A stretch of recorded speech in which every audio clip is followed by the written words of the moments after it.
नमस्कार, आदाब। मुझे जोहेब आलम कहते हैं और आप ब्रेकिंग टुडे देख रहे हैं। इस वक्त की सबसे बड़ी खबर लेकर मैं आपके सामने हाजिर हुआ हूं। जैसा कि आपको पता है कि बिहार में चुनाव होने वाले हैं और उससे पहले जो खबर आई है वो कहीं ना कहीं बाकी की जो पार्टियां हैं उनके लिए हलचल उनमें पैदा कर दी है।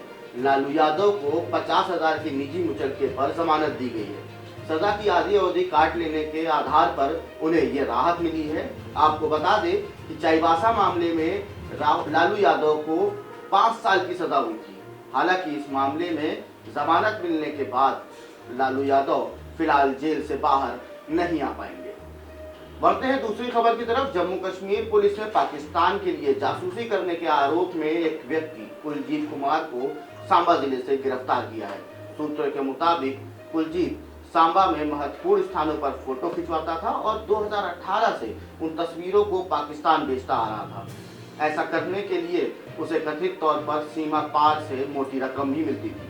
सुरक्षा बलों ने गिरफ्तार व्यक्ति के पास से 4 मोबाइल फोन पर जब्त किए हैं। उन फोन में कई महत्वपूर्ण स्थानों की तस्वीरें भी मिली हैं। आरोपी के पास से कई सिम कार्ड भी बरामद किए गए हैं। इसके साथ ही सांबा पुलिस ने उसे कोर्ट में पेश किया, जहां से आरोपी का रिमांड मिल गया है। तीसरी खबर बिहार से है। बिहार की राजनीति में परिवारवाद का एक नया चेहरा हमारे सामने आया है। बिहार विधानसभा के मौजूदा चुनाव में 3 जोड़ी ससुर दामाद भी उतरे हैं। ये सभी 6 अलग अलग विधानसभा क्षेत्रों से किस्मत आजमा रहे हैं। इनमें से एक जोड़ी एक ही दल और एक ही जिले से है, एक जोड़ी एक दल और 2 जिले।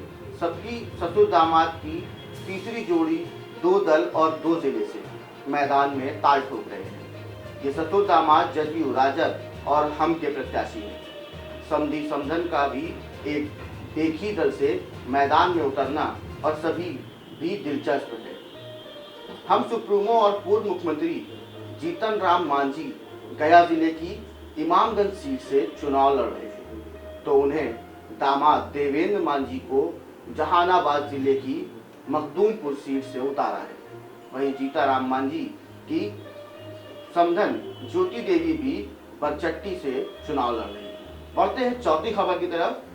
कोरोना काल में भारतीय रेलवे ने टिकट आरक्षण के नियमों में बड़ा बदलाव किया है, जो शनिवार यानी 10 अक्टूबर से प्रभावी हो जाएगा। 10 अक्टूबर से होने वाले नए बदलाव के मुताबिक अब ट्रेनों में टिकट का आरक्षण का जो दूसरा चार्ज होता था वो स्टेशन खुलने से आधे घंटे पहले लगेगा।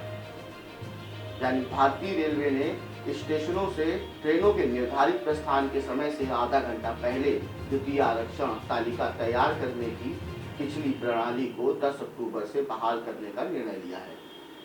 बता दें कि पिछले कुछ समय से कुछ महीनों से कोरोना वायरस महामारी के मद्देनजर यह अवधि निर्धारित प्रस्थान समय से 2 घंटे पहले कर दी गई। रेलवे ने इस मामले पर कहा है कि कोविड-19 से पहले के दिशा निर्देश के तहत पहली आरक्षण तालिका ट्रेनों के निर्धारित प्रस्थान समय से कम 4 घंटे पहले तैयार की जाती थी, ताकि उपलब्ध बर्थ द्वितीय आरक्षण तालिका के तैयार होने तक पहले आओ पहले पाओ के आधार पर पीआरएस काउंटरों और इंटरनेट के माध्यम से बुक किए जा सके। रेलवे ने कहा कि द्वितीय आरक्षण तालिका ट्रेनों के निर्धारित या परिवर्तित प्रस्थान समय से 30 मिनट से लेकर 5 मिनट पहले तक तैयार की जाती थी।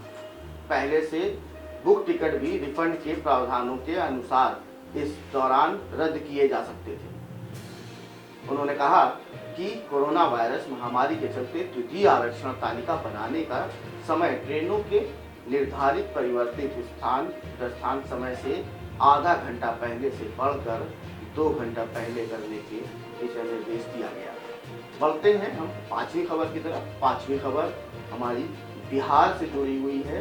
बिहार विधानसभा चुनाव के दूसरे चरण की 94 सीटों को लेकर शुक्रवार को अधिसूचना जारी होगी। इसके साथ ही नामांकन पत्र दाखिल करने की प्रक्रिया शुरू हो जाएगी।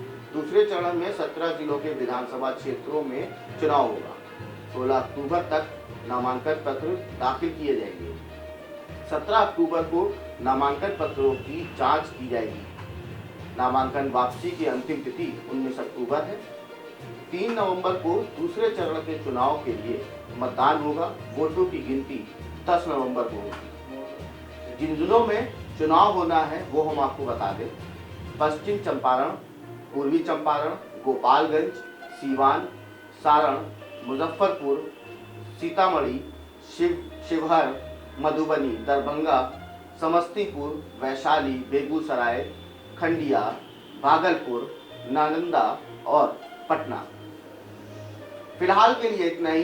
जुड़े रहिए ब्रेकिंग टुडे के साथ में, फिर जल्द आपके सामने हाजिर होंगे एक नई खबर लेकर। धन्यवाद।